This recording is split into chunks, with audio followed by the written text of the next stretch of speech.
السلام علیکم میرے باشعور دوستوں، آج کی ویڈیو میں آپ کے سامنے وہ حقائق رکھوں گا جن کی وجہ سے 25 مئی کو عمران خان صاحب کا حقیقی آزادی مارچ ناکام ہوا، اور اس کے بعد کن لوگوں کی شامت آئی، یہ ساری باتیں میں اپنی ویڈیو میں عرض کر چکا ہوں۔ لیکن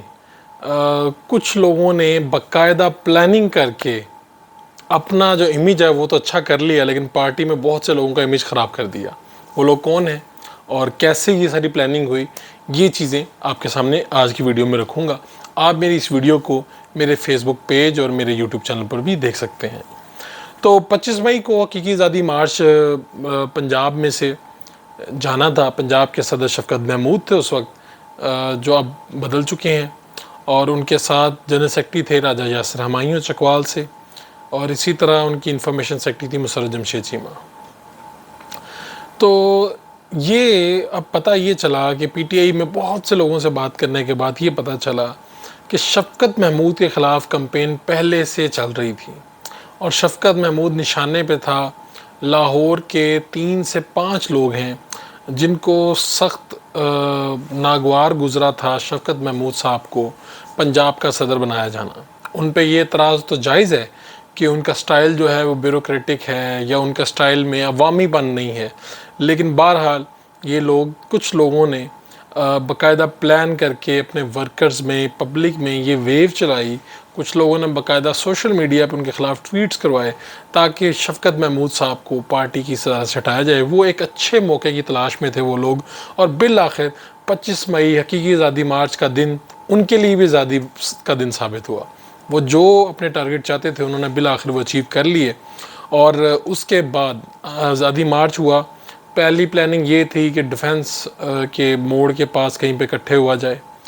اور پھر وہاں سے قافلے بنا کے اتنی تعداد میں لائی جائے کہ پھر اس کو بتی چوک سے کراس کروا لیا جائے کسی بھی صورت، اتنے لوگ زیادہ ہوں ساتھ۔ گاڑیوں کے قافلے وہاں پر اکٹھے تو ہوئے،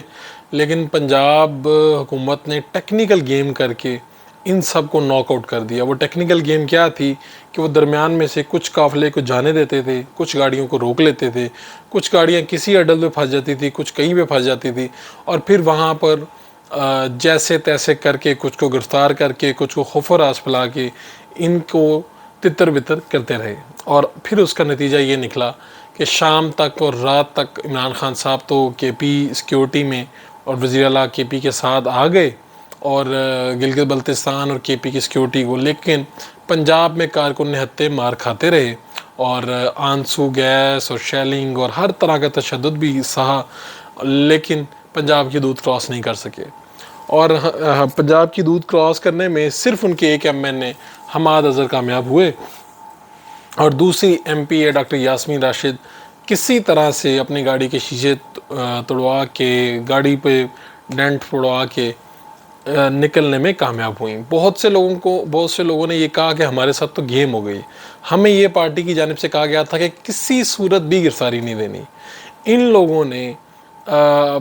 یہ خاص طور پہ، میں اب حماد اظہر اور یاسمین بی بی کی بات کر رہا ہوں، تو کئی لوگوں نے مجھ سے کہا کہ یہ ہی وہ لوگ تھے جو شفقت محمود کے خلاف کمپین چلا رہے تھے، اور یہ پلان پرانا تھا، لیکن اس پلان کو عملی جامہ پہنایا گیا حقیقی آزادی مارچ والے دن۔ اور بہت سے لوگ چاہتے تھے کہ یہاں سے کوئی بندہ کراس نہ کرے تاکہ شفقت محمود آفٹر آل اس کے بعد ہٹا دیے جائیں پنجاب کی صدارت سے۔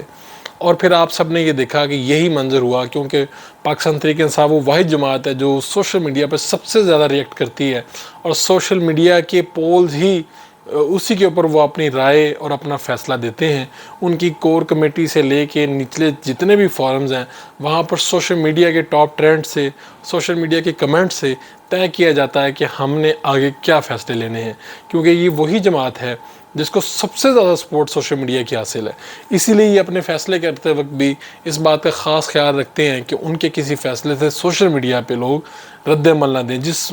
فیصلے پہ بہت زیادہ رد عمل آئے اس فیصلے کو یہ تبدیل بھی کر لیتے ہیں۔ شفقت محمود صاحب کے ساتھ یہی ہوا، ٹرینڈ بھی چلے، ٹویٹر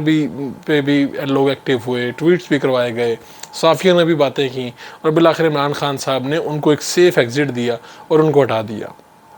سوال یہ ہے کہ اگر شفقت محمود صاحب کیا صرف وہ اکیلے اس بات کے ذمہ دار تھے؟ کیا ان کے ساتھ جو باقی لوگ تھے کیا وہ ذمہ دار نہیں تھے؟ اور دوسری بات یہ ہے کہ یہ اس کی بھی تحقیقات ہونی چاہیے کہ کیا پارٹی کے اندر گیم ہو رہی تھی، ایک دوسرے کو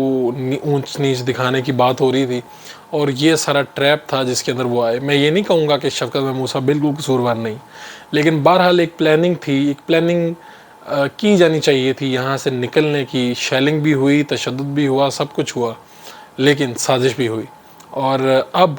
شفقت محمود صاحب کے جو قریبی ذرائع ہیں وہ یہ بتاتے ہیں، وہ یہ راز کھولتے ہیں کہ بہرحال ابھی تو بڑا یہ تاثر دیا جا رہا ہے کہ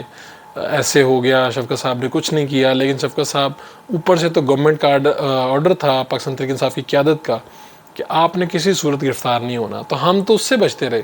اور ہمیں پتہ ہوتا کہ یہ ہمارے ساتھ پارٹی کے اندر سے گیم ہو رہی ہے تو ہم اس کو